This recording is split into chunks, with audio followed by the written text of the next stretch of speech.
Hi everyone, this is Sarah Butler from Faith Trust Institute. I want to welcome you to today's presentation. I'll introduce our presenter in just a moment, but first I'm going to go over a few technical details. First of all, you should be able to hear me as well as see the technical information slide on your screen. If you're having problems with your sound, please make sure that your speakers or headset is plugged in and that your volume is turned up. If you're having other technical problems, I recommend that you exit the webinar and then return to the link in your email and then reconnect. That usually takes care of the problems. We would love to see your questions today during the presentation, and you can send those in at any time during the presentation using the question box, which is on the right side of your screen. If you don't see that box, click on the little orange arrow, and that will open up the question chat features.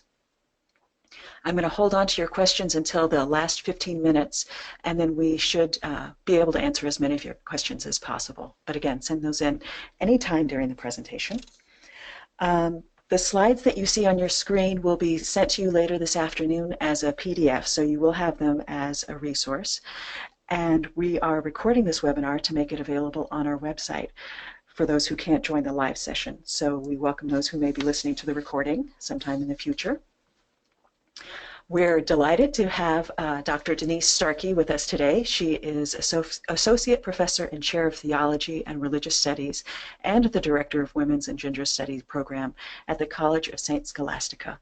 She is the author of The Shame That Lingers, a survivor-centered critique of Catholic sin talk, and a contributing author to Religion and Men's Violence Against Women, which came out last year.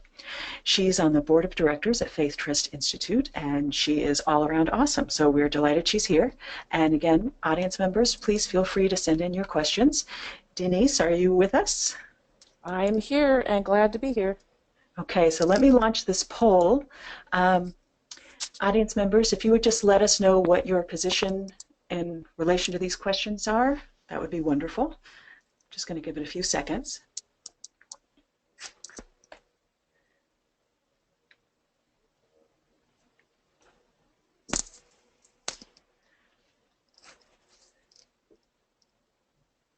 Okay, I'm going to go ahead and close the poll so we can get on with the presentation.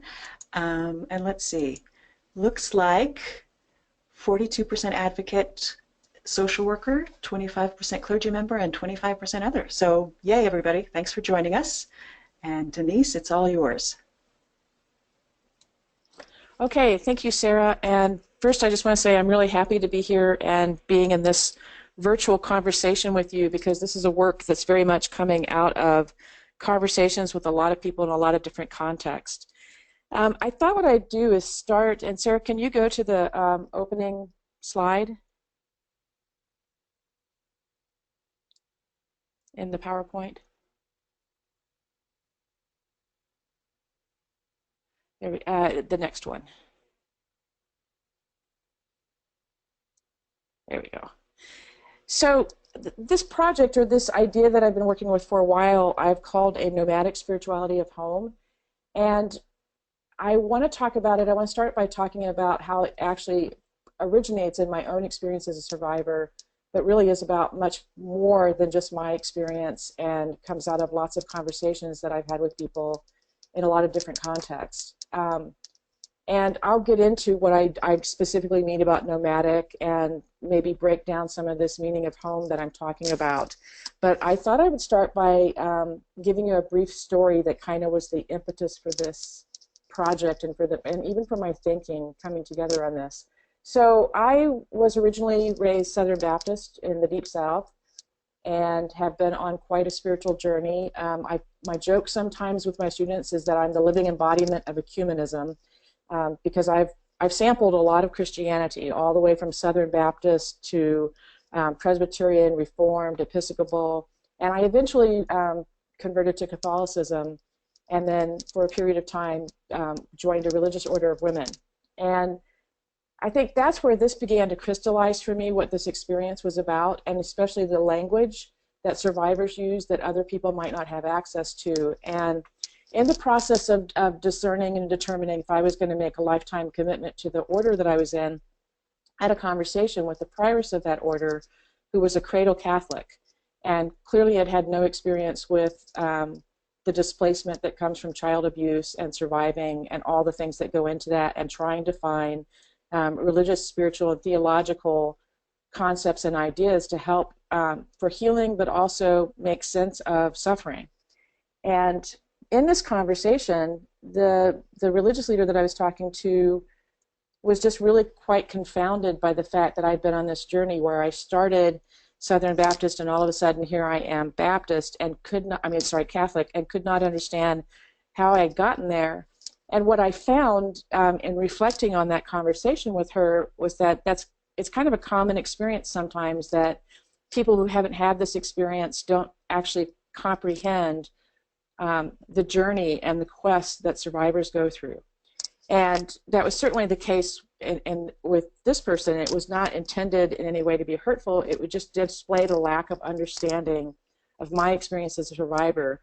And in the process of questioning that, what she unintentionally did was really kind of question my integrity and put forth the idea that stability that's the great thing, and that's what you're looking for. So I started thinking about, what does this mean, this stability that is expected of me or expected of survivors?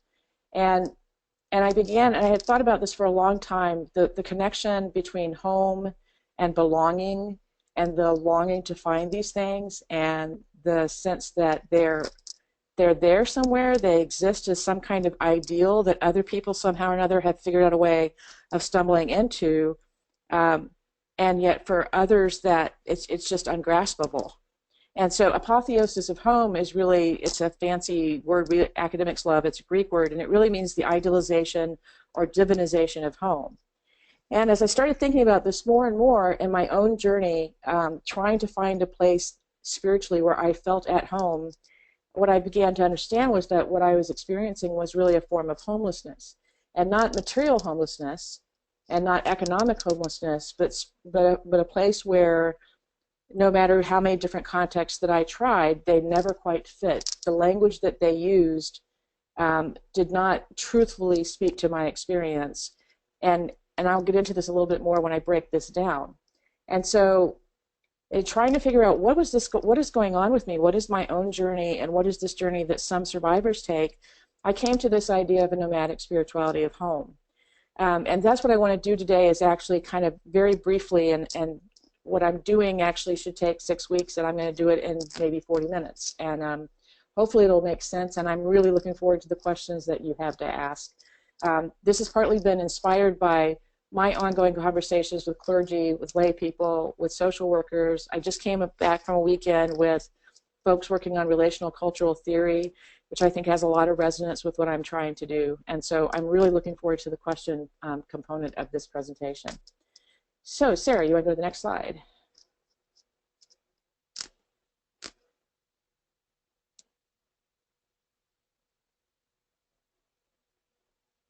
So this longing for home, you probably have experienced this if you've ever talked to survivors, and there are certain kinds of survivors that I have in mind when I'm talking about this.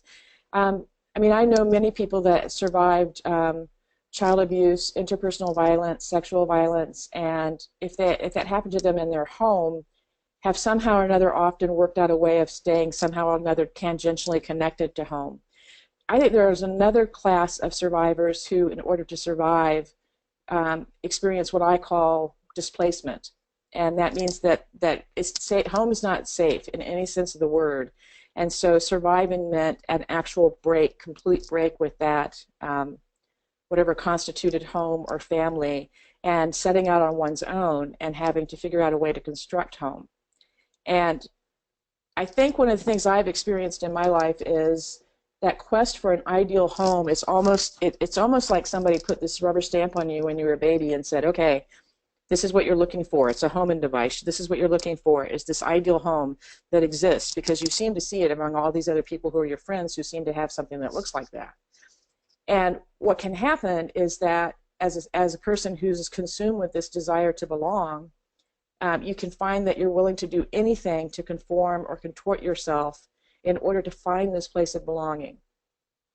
And so that means that maybe you'll try on, especially in religious and church communities, you'll try on the doctrines, you'll try on the norms, you'll try on what is expected in that particular expression of Christianity or religion, and try to make your it's the old trying to put a square into a round circle. You try to contort yourself in a way so that you will feel that you belong there and can become something, and that will give you roots, and it'll give you a context and a place where you should be. And I always think of that. I think this is a horrible, horrible definition of home, but I've heard this description of it as that's the place that when you go, they have to accept you. And I think that's a very pathetic understanding of home. And I think the ideal of home that most people are looking for is something more profound than that. And one of the consequences sometimes of stepping into this false home and contorting oneself is that you begin to learn the language. And I actually personally think that a lot of survivors are really good mimes. They're really intuitive and really perceptive and can pick up on what are the things I'm supposed to do in order to look like I belong here. And so that can lead to miming false narratives. And what I mean by that is, for instance, often the language of sin that is used, particularly in Christian and Catholic context, is one that survivors will take on and use that to actually describe their own experience. And there's got to be a reason for why I was treated this way, so it must have been something that I did. And it's that common shame response. I read a book once that was a study with domestic violence survivors in a shelter, and it was a study of the language that they used, and it was in Appalachia. And the language that those survivors used all had this sort of common theme, that God's going to forgive me, and God's going to set my life right, and that God is going to help me not to sin anymore so that I don't have to experience that. And I call that a false narrative. It's the thing that leads a survivor to believe that they deserved the abuse that they experienced. It leads child abuse survivors to think that they weren't loved because they did something, and so it's based on their actions. And I think that one of the kind of ongoing violences that result from this is that a person ends up contorting who their true self is in order to belong.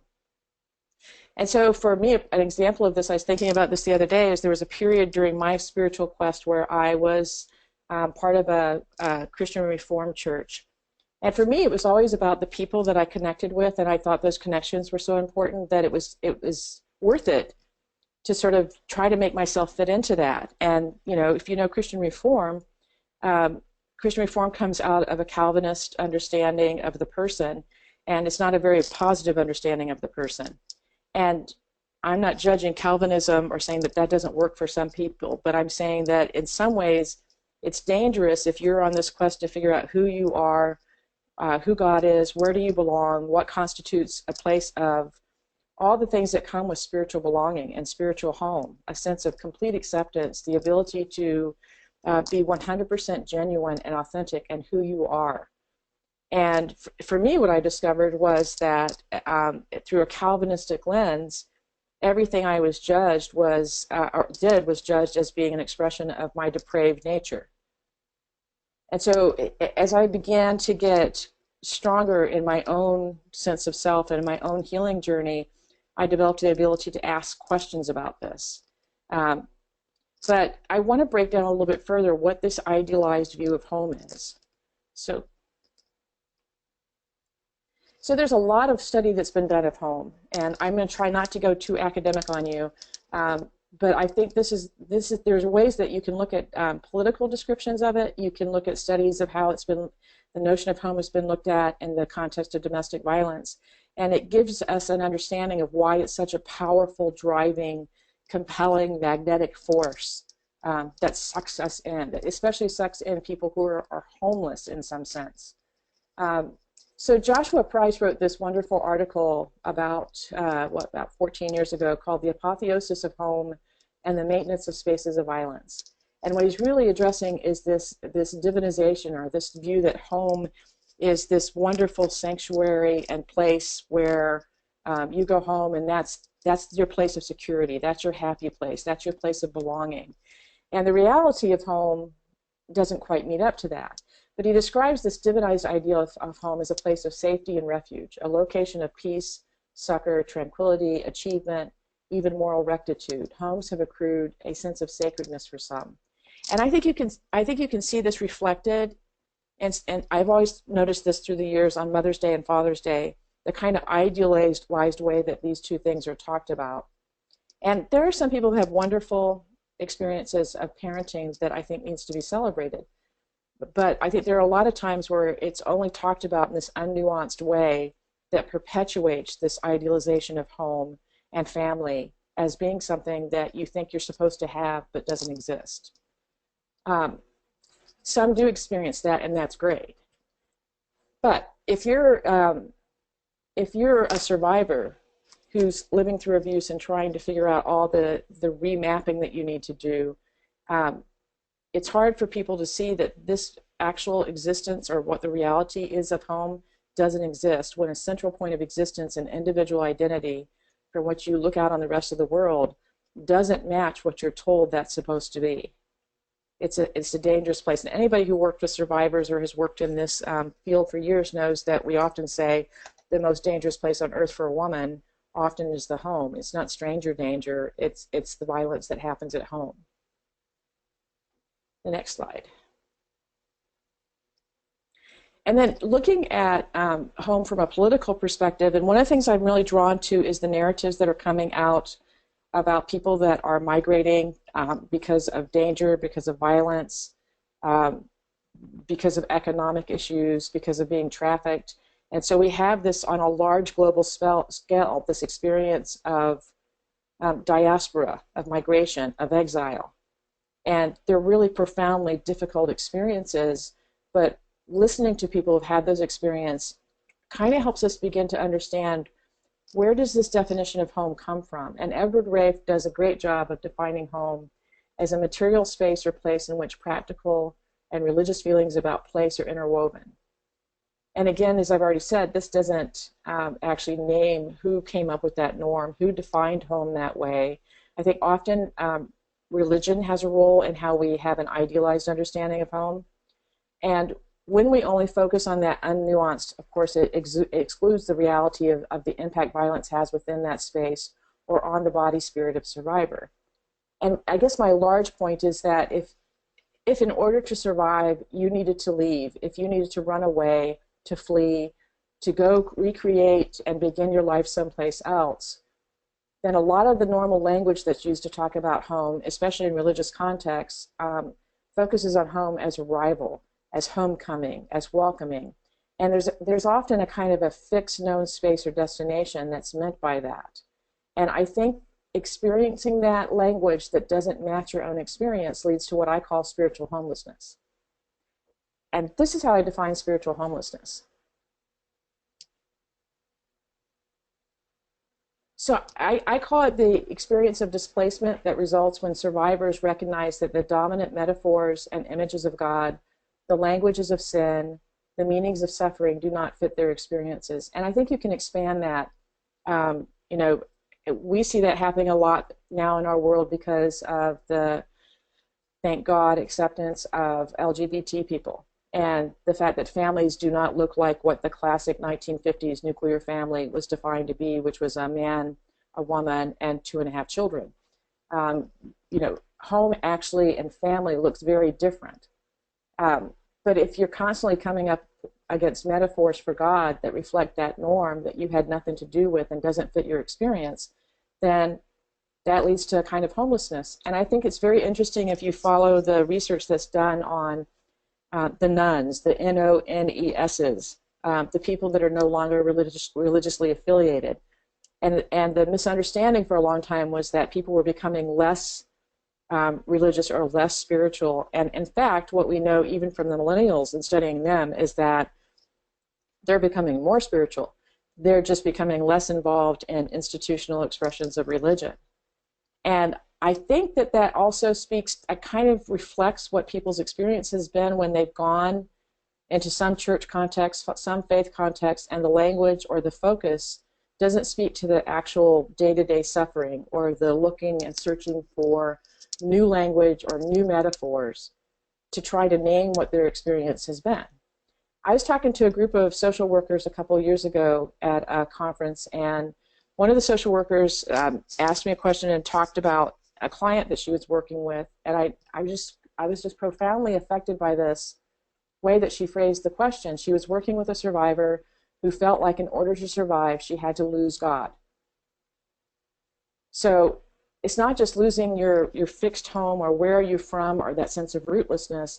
There's also a way in which to survive, you need to step away from sometimes the notion or understanding of God that you've been given, because that notion of God is not one that necessarily leads to your healing. And I think the paradox of this experience of spiritual homelessness is that it suggests within it a path for healing. And here's what I mean by that. I mean, and this is what I'm actually calling a nomadic spirituality of home. And how I understand that is that it's a way of looking at the quest or the search or the very distinct and different ways that people begin to understand their own spirituality and the sources that they go and they draw from that may not align with just one faith expression. They may lead to something that's now known as multiple religious belonging. And that quest, I believe, is a path of healing. And I'm naming that a nomadic spirituality of home. So what's a nomadic spirituality of home? I think these are key characteristics of it, and I could like do a presentation on every one of these, and so I'm not going to be able to unpack all of them, but at least give you an overview, and then I'm going to step a little bit more closely into some pieces of this and how I mean it. So first, if we start with qualities of nomads. Sarah, can you go forward, and then we'll come back to this?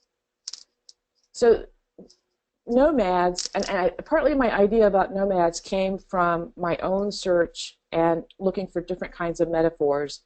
And then one of the things I've studied in my own study of theology over the last 20 or 30 years are the various metaphors for God, the various metaphors for persons and faith and our journeys and what that all is about. And if you start searching into that, you find this incredible depth of meaning. You find all this language for God that you maybe were never exposed to as a child or in your faith context. If you go back and read the medieval women mystics, Julian of Norwich, who's a 14th century English mystic, first woman who wrote in English, has this beautiful understanding of the way that God is in solidarity with people. And so she describes Jesus as mother. So that's part of what I mean by looking for these alternative metaphors. And that's one of the qualities of nomads, is that you become comfortable with change and transitions. So you let go in some ways of the fixed language that's used to talk about God or meaning or your own path.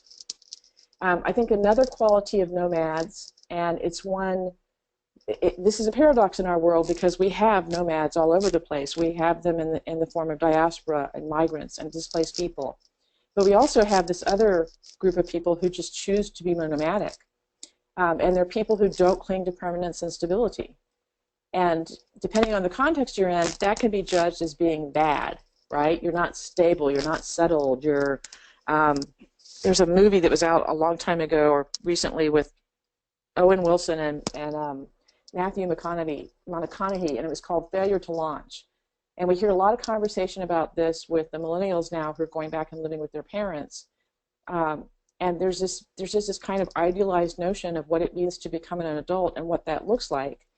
And for survivors, I think there's an added pressure because there's this get over it, let it go, get on with your life, build your life, but the life that you're supposed to build is one that resembles this norm that was given to you.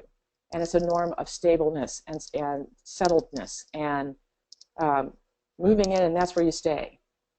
Nomads don't cling to that. So one of the problems too sometimes when you think about nomads is that nomadic consciousness is one that is open to movement. But this doesn't mean that it's a solitary movement, and it doesn't mean that nomadic people are not committed to or involved in a community.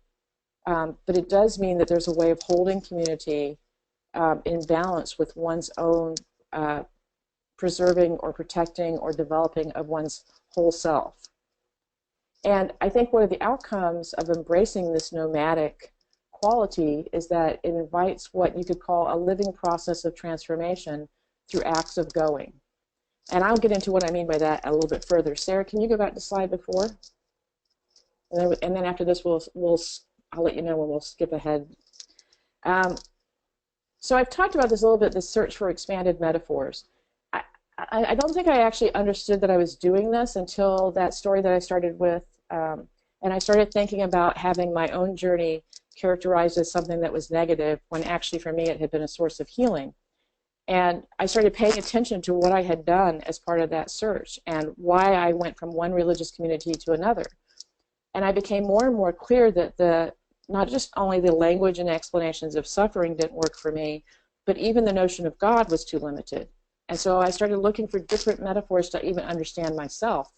And I don't know if any of you know who Bear Grylls is, or if you're Discovery Channel addicts like I am, but a long time ago I got really obsessed with watching people climbing Mount Everest, people going into the wilderness, people going on prolonged, intense adventure experiences. And I think the reason I was attracted to that was because it gave me a different understanding of survival. And it gave me a different understanding of the quest and the path that I was on. And that there was something about engaging the danger, or something about facing the challenges that come with those kinds of experiences and in those metaphors, that helped me to name my own experience and embrace it. And, talking about this with people in a lot of different contexts, I keep hearing that echoed back to me, that speaks to a lot of survivors. The other piece of this searching for expanded metaphors that I have found really helpful, and I think is important, is that it gives you the permission not just to read what you were taught to read, and not just to work within the boundaries of what you've been exposed to, but you begin to find different kinds of mentors, and they're ancient and modern. And for me, a lot of those ancient mentors have been women mystics.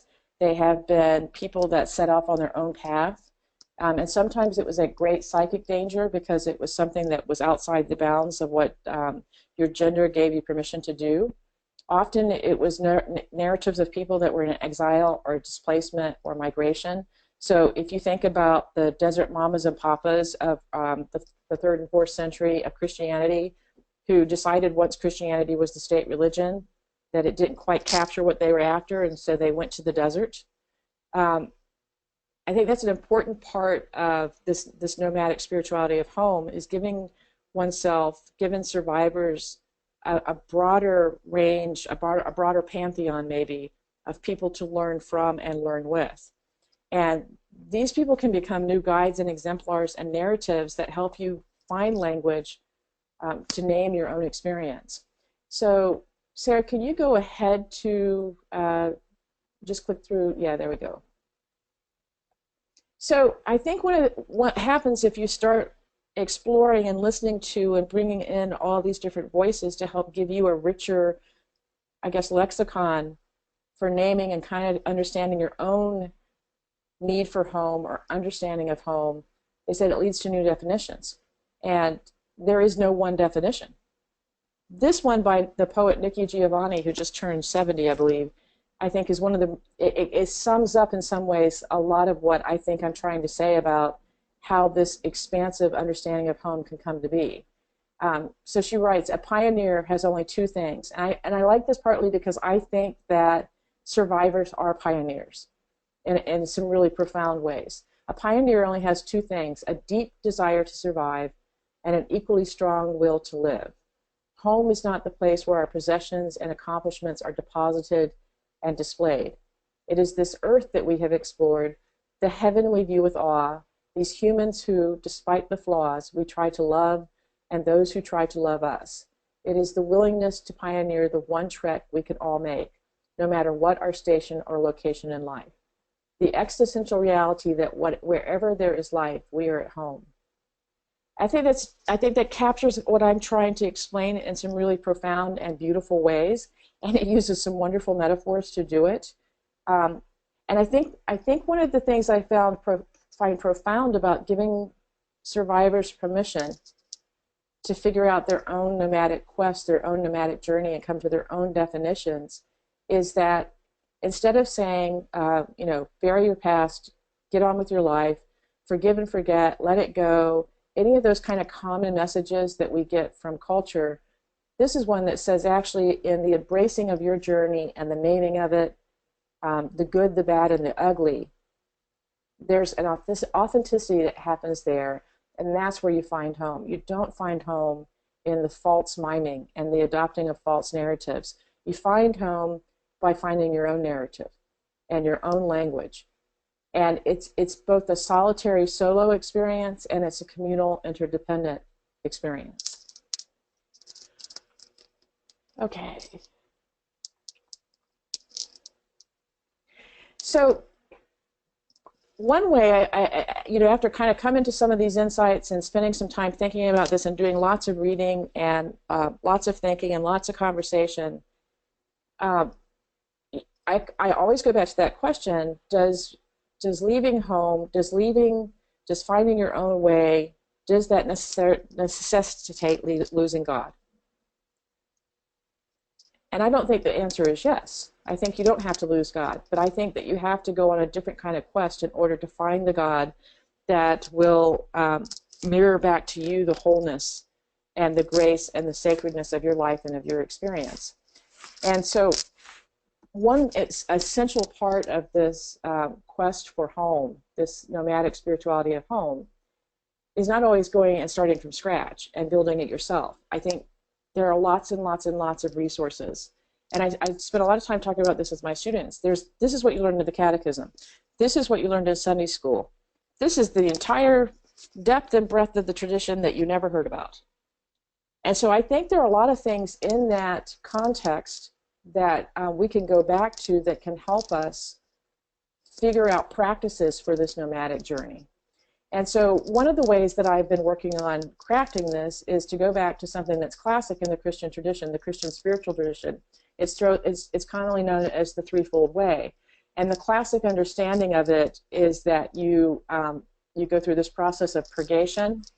And in Christian tradition, of course, a lot of things start with the understanding of sin or the need to purge. And by entering into that purging, and that can take the practice of fasting, and different ways to achieve that purging, that leads one to illumination, and one begins to see with better vision, sees reality, sees the truth, sees God more clearly. And being on that journey, purgation, illumination is what leads to union with the divine. And we can go all the way back to Plato. I teach this, and I tell my students this is NPR.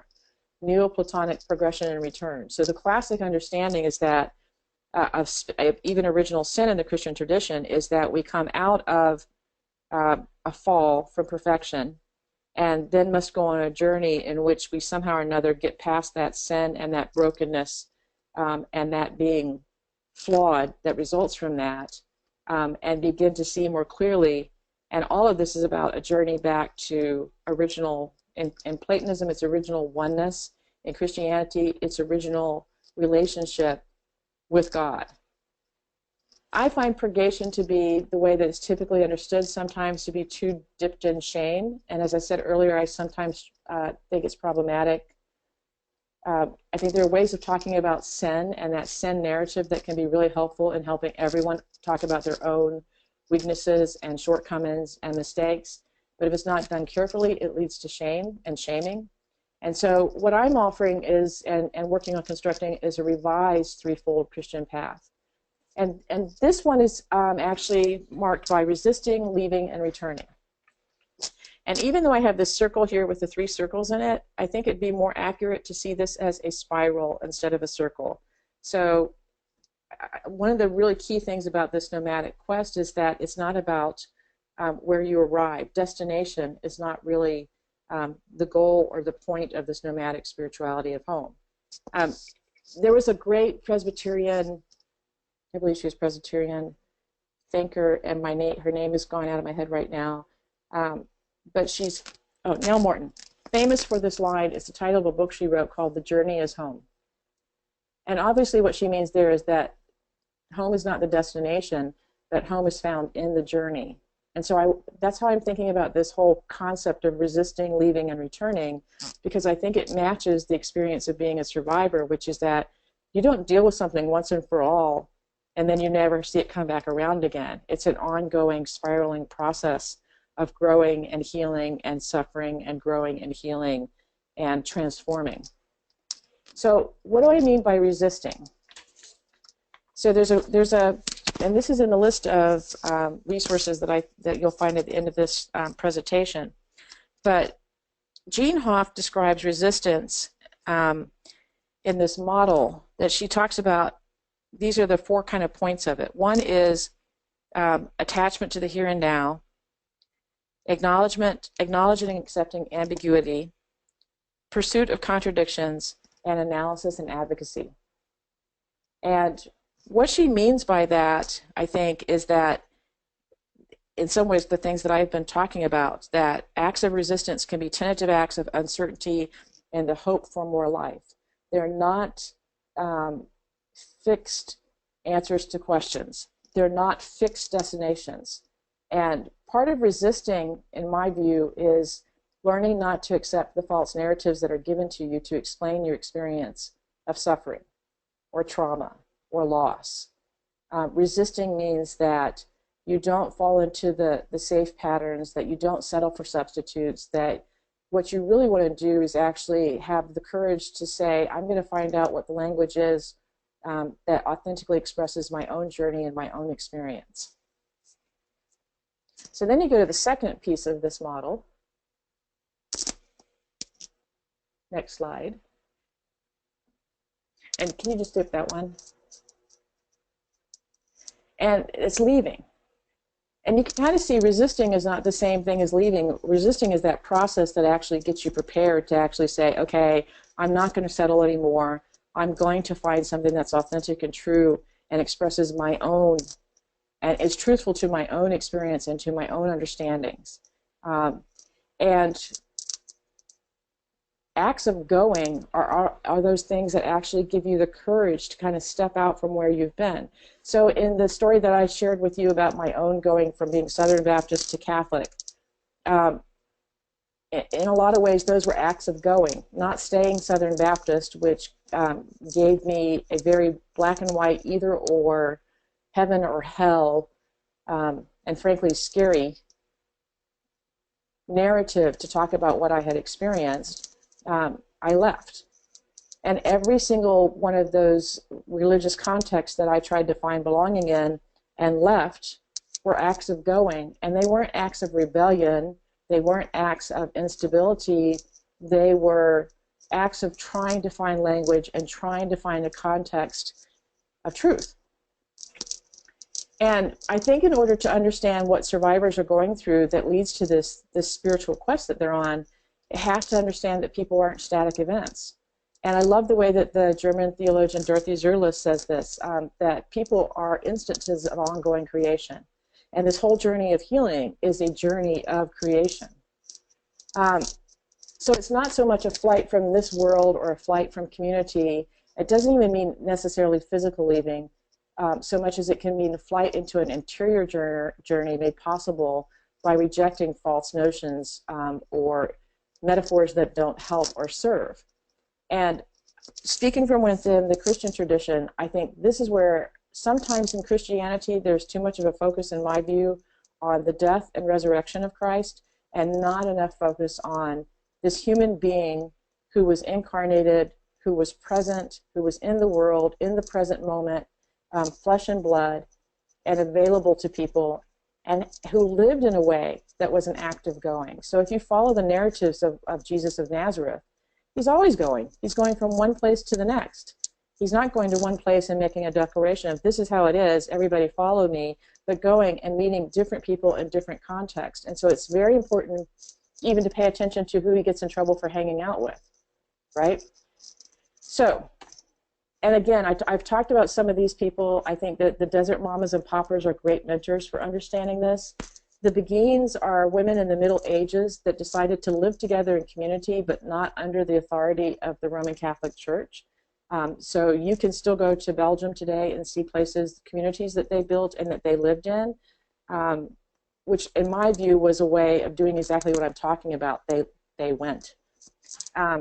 The Buddha is another person who did this, who went out and tried to figure out what is the truth, what's the answer, and discovered enlightenment only by leaving. If he had stayed, he would never have discovered enlightenment.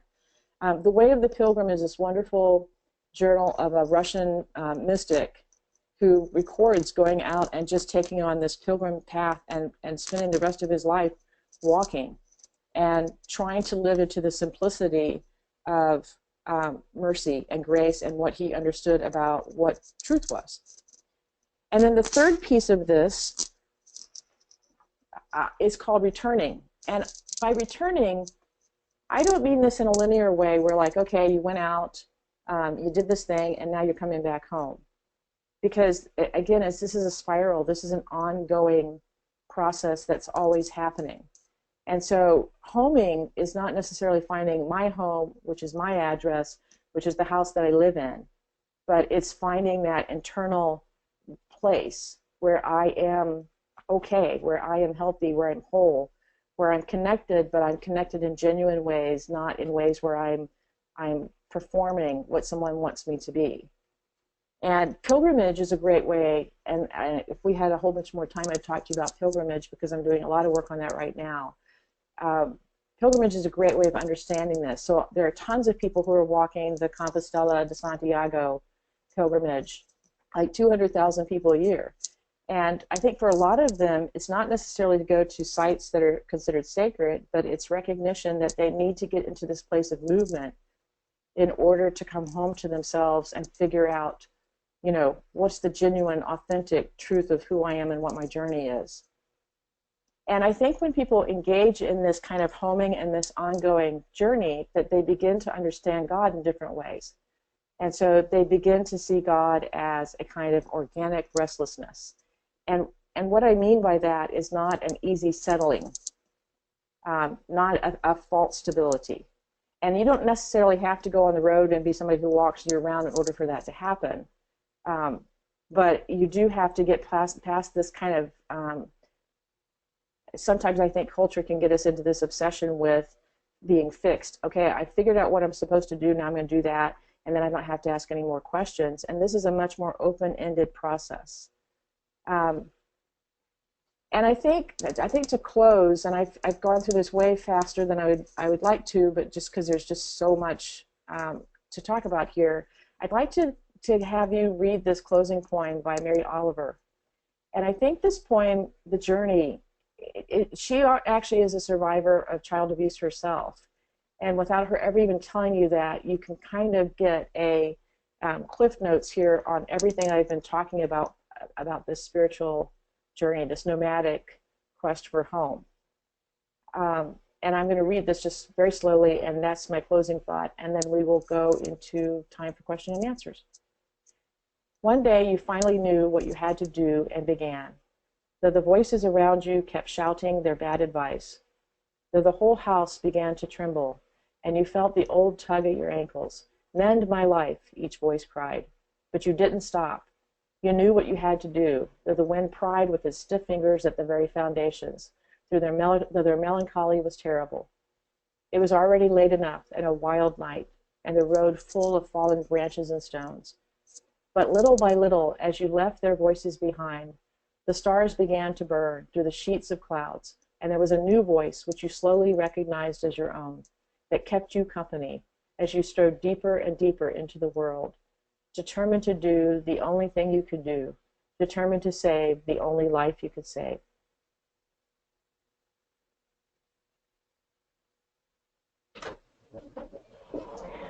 Thank you, Denise. It's a very profound talk that you have just given us here, and I think we're all a little like, wow, where do we even begin to unpack this?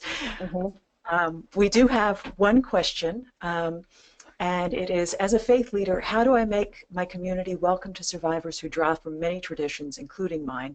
What advice do you have for clergy given the nomadic spirituality of home? Well, that's a big question, and we could do a whole presentation on that question. Sarah, can you break that question down into parts and ask me the first part again? Sure. Okay. So how do I make my community welcome to survivors who draw from many traditions, including mine? Well, I think there's a way of doing something that some people have described as radical hospitality. And that means that your faith community welcomes people for who they are and not what they believe. And there's a sense in which, I mean, I think that part of your responsibility or maybe your opportunity as a faith leader, and this is hard. I mean, I've been in all kinds of expressions of Christian communities, and I've seen ones where it was welcoming, and you felt like they genuinely wanted you to be there, and they didn't want you to be there because you fit into some kind of category, but they met you as a person, and so I think that reflects the internal work that a lot of faith leaders do, and just making that external, expressing that externally, and then how do you shape that community in a way that reflects that. I think it also means, I think there are subtle ways that you can do that to give signals to people that are coming from different traditions, and how you talk about things, how you talk about welcoming, how you talk about, I think Mother's Day and Father's Day are huge opportunities in faith communities to let survivors know that they're welcome. Because there's something profound about sitting through a Mother's Day or a Father's Day service, and the reality that this is not the ideal is talked about really explicitly. And what does that mean? And it's, I mean, in my experience, it's rare that people do that. You want to give me the next part of the question? What advice do you have for clergy given the nomadic spirituality of home?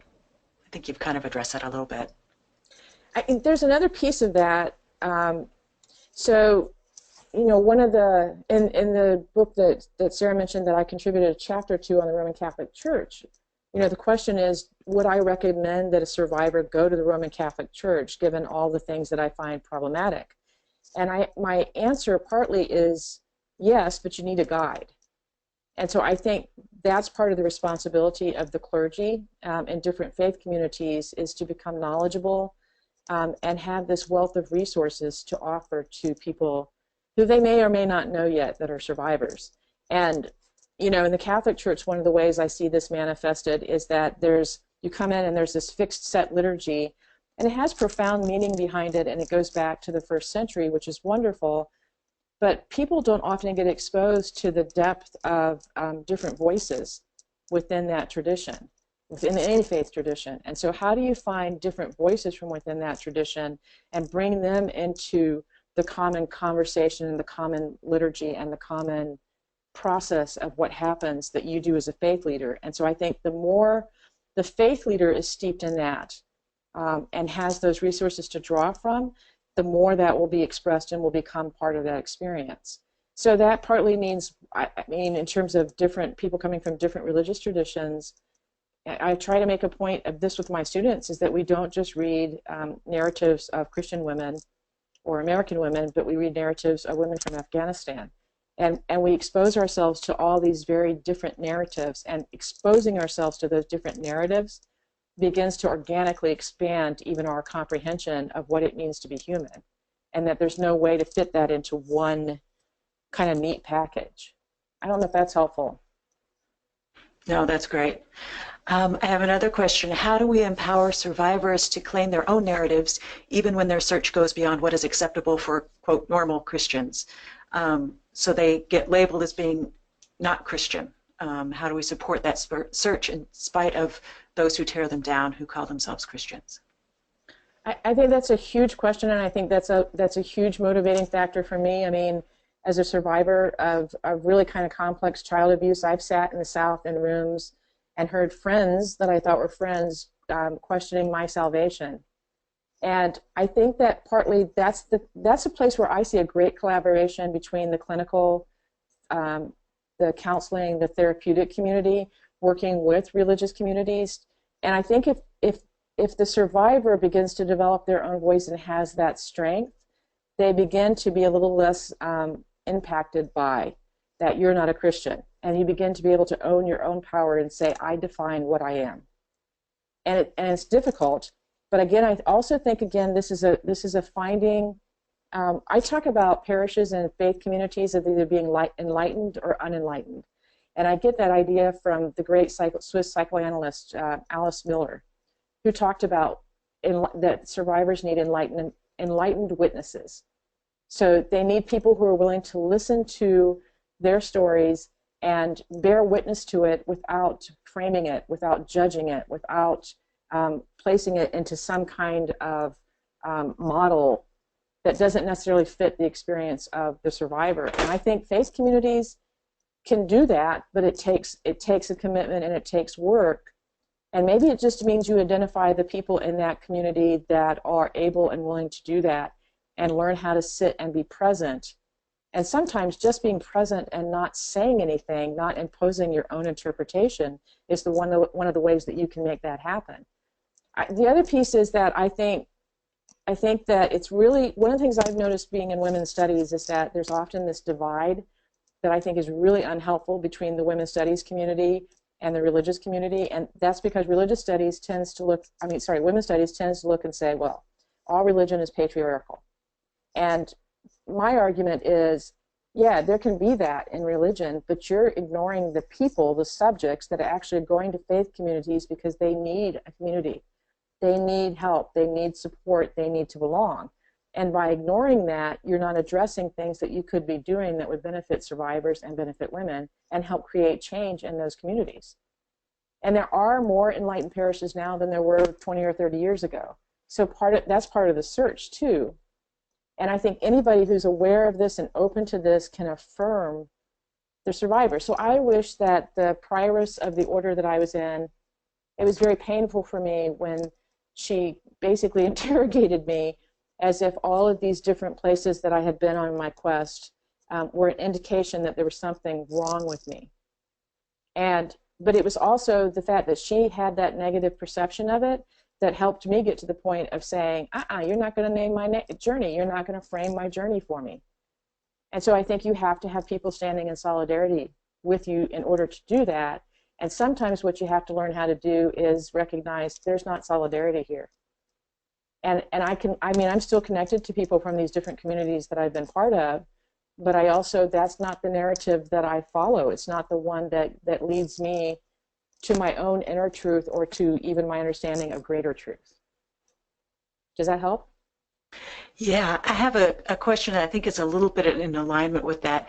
How do you think spiritual homelessness may impact survivors' ideas of safety, and how do you feel safe and homeless at the same time? Can you read that again? Sure. So how do you think spiritual homelessness may impact survivors' idea of safety? And how do you feel safe and homeless at the same time? I think, so one piece of this is that ideally you would feel safe just in terms of your material and psychic space, probably before you're able to take this next journey, right? I don't know that you can actually, it depends on where you are in your own journey in terms of safety.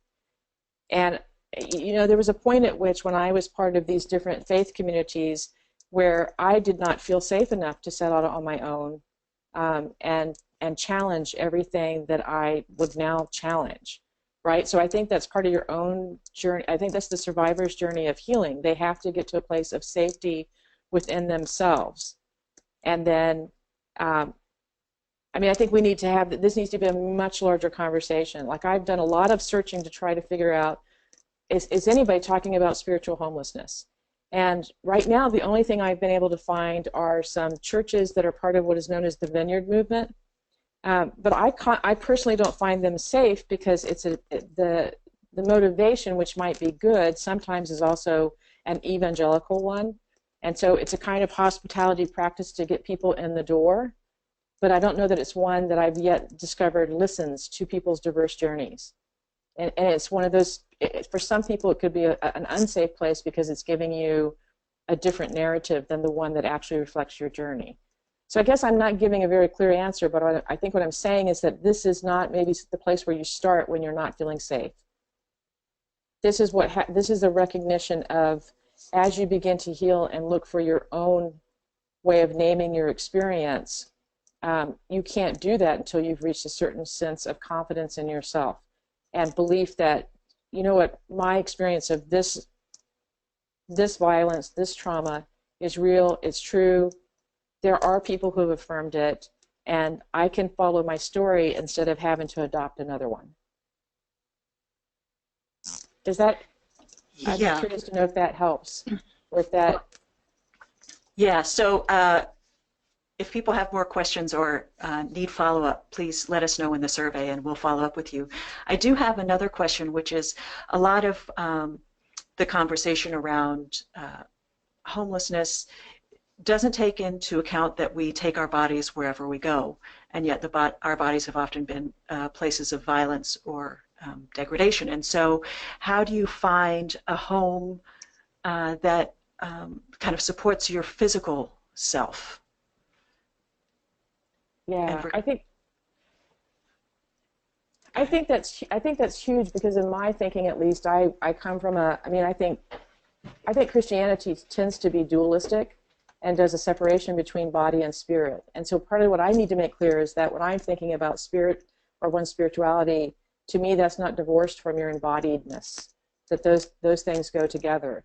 And if you're in an embodied space where you're not safe, your spirit's not safe.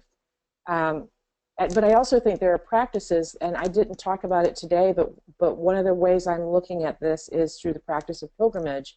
And why I'm attracted to the whole notion of pilgrimage is because it's an embodied experience. It gives a metaphor, but it also gives an embodied way of walking your journey. If you go on an actual pilgrimage, and you don't have to go to Europe to do that, or to Mecca, or you can figure out ways to do that in your own neighborhood, just in terms of a walking path and how you name that. But I believe those two things, your body, your spirit, that's all interconnected.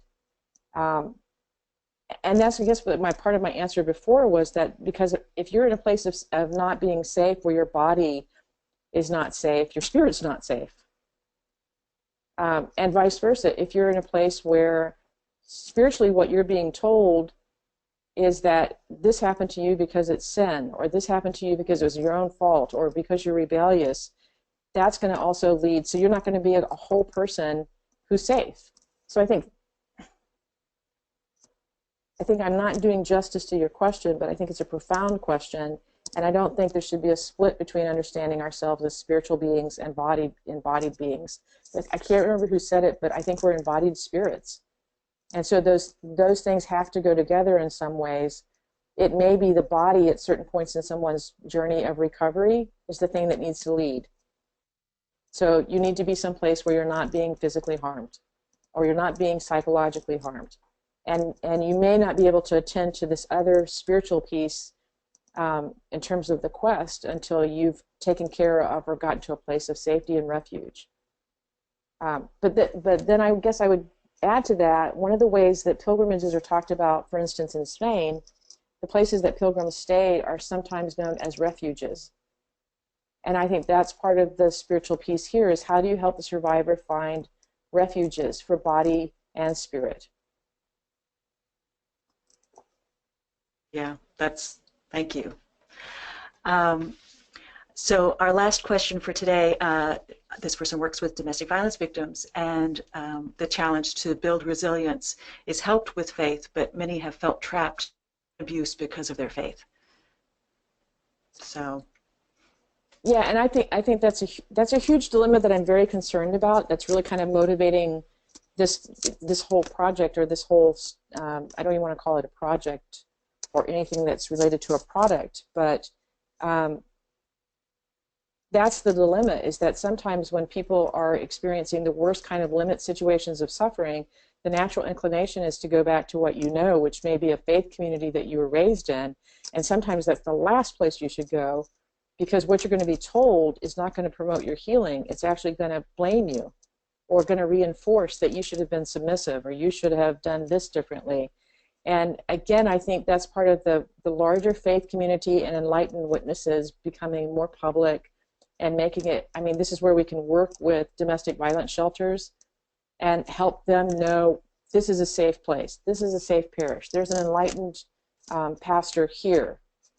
And so I think there's a larger social need for collaboration between those religious communities that understand and get this, and those social service agencies, so that they're not just doing what sometimes happens, which is saying, oh, just stay away from there. Because if you're looking for a community, I don't think that's a very satisfying answer. Well, you can't go there because that's not good. So where does that leave you? In the desert by yourself? And I don't think that's a good place to go either. I think you need a community.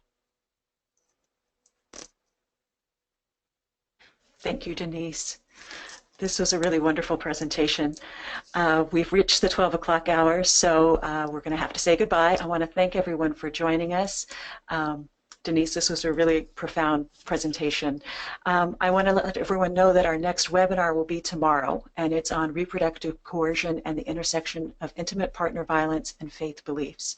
And it's at 11 o'clock Pacific time, 2 o'clock Eastern time. I hope you'll join us for that. It should be great.